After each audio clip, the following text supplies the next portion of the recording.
Hey family, welcome to my YouTube channel. Family, स्वागत है आप सभी का मेरे मिनी ब्लॉग में। फैमिली, मैं यहाँ पे आई हूँ बाबू के लिए कुछ तेल बनाने के लिए, क्योंकि बाबू को लग चुकी है ठंडी।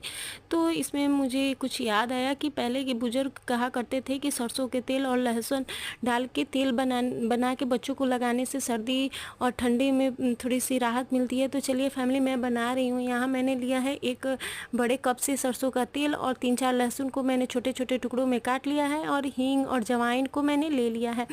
फिर इसे मैं तेल में डाल के अच्छे से गैस पे डबकाऊंगी, यानी कि मैं गैस पे अच्छे से पकने दूंगी। पक जाएगी लहसुन, जब पक जाएगी तो मैं इसे छन्नी से छान लूँगी। पहले के बुजुर्ग तो कहा करते थे कि ऐसे ही लगा देना चाहिए, लेकिन बच्चे अब परेशान हो जाते हैं, नहीं लगने देंगे। तो चलिए फैमिली, मैं इसे छान ली हूँ और छान के मैं इसे बाबू के पास ले जा रही हूँ, लगा रही हूँ।